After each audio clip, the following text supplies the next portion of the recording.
একটা বাচ্চা কিন্তু 24 মাস যখন তার বয়স হয়, 24 মাসে সে কিন্তু মোটামুটিভাবে 50টা শব্দ মনে রাখতে পারে। যখন তার বয়স 3 বছর হবে তখন কিন্তু মোটামুটি 200 শব্দ সে মনে রাখতে পারে। এভাবে যখন গ্র্যাজুয়ালি বাড়ে আর কি। আপনার বাচ্চার বয়স যখন 5 বছর হয়েছে, সে একই সাথে 2-3টা ভাষার শব্দ মনে রাখতে পারবে। ঠিক আছে, 5 বছর বয়সে বা 6 বছর বয়সে একটা বাচ্চা কিন্তু প্রায় 1500 থেকে 2000, কোনো কোনো ক্ষেত্রে 2500 শব্দ পর্যন্ত তার মাথায় মেমোরাইজ করতে পারে। ছোটোবেলায় এখন আমরা ওই সময়টাতে কী করছি? আমরা ওই সময় বাচ্চা কাচ্চাগুলোকে শেখাই হাট্টিমা টিম শেখাই, ওই যে মাঠে পাড়ে ডিম শেখায়, Jack and Jill, went up the hill, এগুলো শেখাই, হামটি টামটি স্যাটানো ওয়াল, এগুলো শেখাই। এগুলো শিখিয়ে ওদের মাথারই যে কি বলবো, যে উর্বর যে একটা মস্তিষ্ক আমরা নষ্ট করে ফেলি আর কি। ইভেন মারা বাচ্চাদেরকে ঘুম পাড়ায়, হিন্দি সং বলে ঘুম পাড়াচ্ছে, হ্যাঁ, হয়তো যে খোকা ঘুমালো, পাড়া জুড়ালো, বর্গি এলো দেশে, এগুলো বলে ঘুম পাড়াচ্ছে। এখানে সূরা পড়ে আপনি ঘুম পাড়াতে পারতেন। আপনি এখানে কিন্তু কি বলবো, কোরআন তেলাওয়াত করতে করতে ঘুম পাড়াতে পারতেন, বা ইসলামিক যদি কিছু বলতেই হতো ইসলামিক কোনো নাশিদ বলে ঘুম পাড়াতে পারতেন। সব জায়গায় লক্ষ্য করতে হবে বাচ্চার কানে আমি কী দিচ্ছি। বাচ্চা হয়তো বলতে পারছে না কথা, তখন কিন্তু বাচ্চা শুনতে পারে, বাচ্চা বুঝতে পারে। বাচ্চা আপনাকে দেখে, পরিচিত ফেস দেখে বাচ্চা হাসে কেন? কারণ সে বুঝতে পারে, সে চিনতে পারে যে হ্যাঁ তিনি আমার কাছের কেউ। মাকে কেমন করে বাচ্চা চেনে? কিভাবে মায়ের গায়ের গন্ধে বাচ্চার কান্না থেমে যায়? এগুলো কি আল্লাহ পাকের আধ্যাত্মিকত্ব, মারেফত নয়, পরিচয় নয়? তো এগুলো খেয়াল রাখতে হবে। মায়েরা যখন বাচ্চাকে প্রতিপালন করবেন, ব্রেস্ট ফিডিংয়ের আগে বিসমিল্লাহ বলতে হবে। সে তো বিসমিল্লাহ বলতে পারছে না, আপনাকে বিসমিল্লাহ বলতে হবে। হ্যাঁ, তাকে ঘুম পাড়াবেন ইসলামিক নাশিদের মধ্য দিয়ে, অথবা সূরা তেলাওয়াতের মধ্য দিয়ে, কেরাতের মধ্য দিয়ে, সূরা ইখলাস পড়ে ঘুম পাড়াবেন। তাকে ঝাড়ফুঁক করবেন, তার গায়ের মধ্যে এত কিছু বেঁধে না দিয়ে তাকে সকাল সন্ধ্যা ঝাড়ফুঁক করবেন। এবং কয়েকটা দোয়া আপনি কন্টিনিউয়াসলি করবেন। আমি বলে দিই দোয়াগুলো। একটা সূরা আলী ইমরানের মধ্যে আছে, সূরা প্রথম দিকে আছে। সূরা আলী ইমরানের শুরুতে একটা দোয়া আছে যে রব্বি ইন্নী নাযারতু লাকা মা ফি বাতনি মুহাররারান ফাতাকাব্বাল মিন্নী ইন্নাকা আনতাস সামিউল আলিম। এটা একটা দোয়া।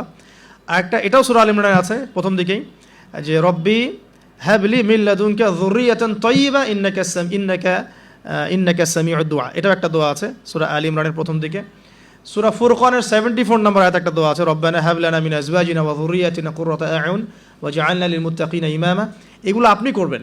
আর বাচ্চাকে কি করবেন? ইমাম হাসান এবং হুসাইন রাদিয়াল্লাহু আনহুমাকে রাসূল সাল্লাল্লাহু আলাইহি ওয়াসাল্লাম যা করতেন, ইমাম হাসান হুসাইন রাদিয়াল্লাহু আনহুমাকে নিয়ে আসলে রাসূল সাল্লাল্লাহু আলাইহি ওয়াসাল্লাম বলতেন যে উঈযুকুমা, দুজন ছিলেন এজন্য বলতেন উঈযুকুমা। যদি একজন হয় এবং সে যদি ছেলে বাচ্চা হয় তাহলে আপনি বলবেন উঈযুকা, আর যদি একজন মেয়ে বাচ্চা হয় তাহলে বলবেন উঈযুকি। আমি কি বোঝাতে পারছি? একজন মেয়ে বাচ্চা হলে উঈযুকি, একজন ছেলে হলে উঈযুকা, আর দুজন হলে বলবেন উঈযুকুমা। তো উঈযুকা দিয়ে শুরু করলাম, তো উঈযুকা বিকালিমাতিল্লাহি তাম্মা মিন কুল্লি শাইতানিন ওয়া হাম্মা ওয়া মিন কুল্লি আইনিন লাম্মা। এই দোয়াগুলো পড়ে বাচ্চাকে ঝাড়ফুঁক করতে হয়। বদ নজর লাগতে পারে, চোখের নজর লাগতে পারে।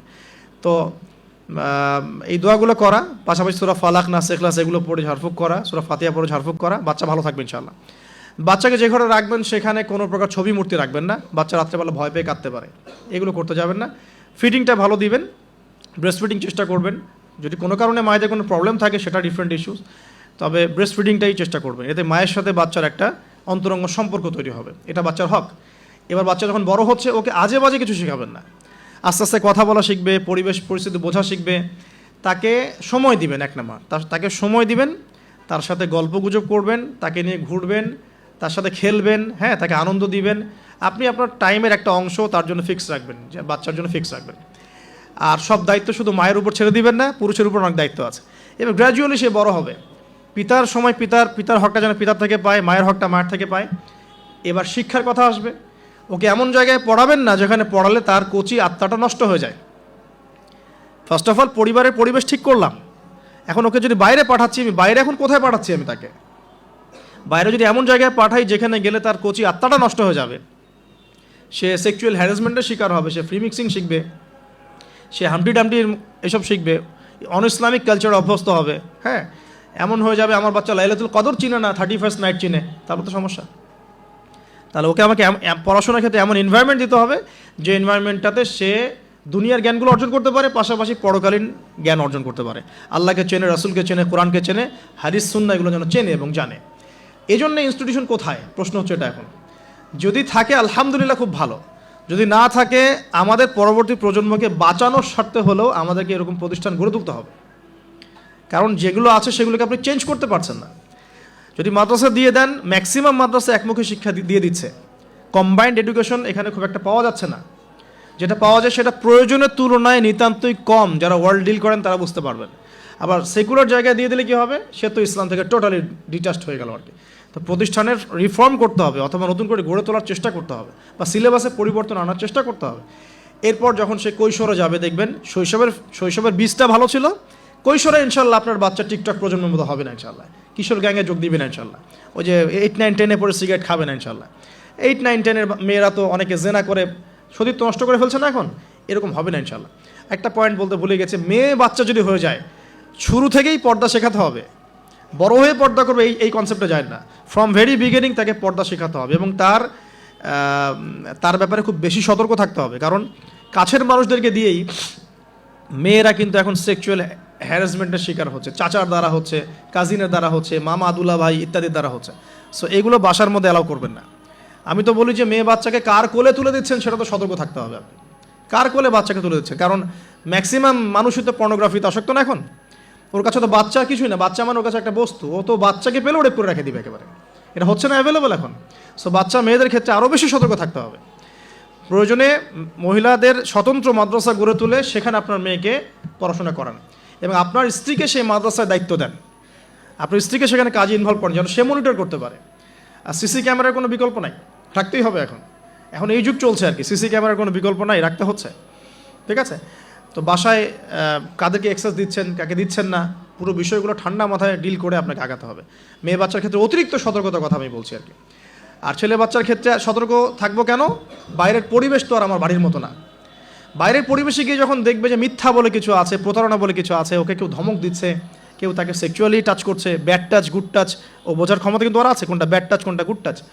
এখন ও তো ভিতর থেকে ডিস্ট্রয়েড হয়ে যাবে। তখন কি হবে, এখানে সলিউশনটা কী হতে পারে, আপনাকে অ্যাজ এ ফ্রেন্ড জগৎটা তাকে বুঝাতে হবে যে বাবা মা আসলে জগতে ভালো মানুষও আছে, পচা মানুষও কিন্তু আছে। ভালো কাজ যেমন আমরা যেমন নামাজ পড়ি, আমরা যেমন এইগুলো ভালো কাজ করি, পচা কাজও মানুষ করে, মানুষ কিন্তু এই করে। বাচ্চা কিন্তু প্রশ্ন করবে, বাবা এটা কেন, ওটা কেন, আব্বু এটা কেন, ওইটা কেন, সব প্রশ্নের উত্তর আপনাকে দিতে হবে। সব প্রশ্নের উত্তর দেওয়ার মতো আপনার ধৈর্য থাকতে হবে। কারণ আপনার ডিউটিটা কিন্তু বাইরে শেষ না, জব সেক্টর ডিউটি শেষ না, বাসায় ঢুকবেন ডিউটি শুরু হবে, বাসায় ঢোকার পর ডিউটি শুরু হবে। মেয়ে প্রশ্ন করবে, মেয়েকে নিয়ে ঘুরবেন, কথা বলবেন, তাকে জগৎ চিনাবেন। হ্যাঁ, আমার মেয়ে আমাকে বলছিল যে বাবা আমরা যে এরকম করে কাপড় পরি, ওই মেয়েগুলো যে কাপড় পরে নাই, কি অ্যান্সার দিব আমি?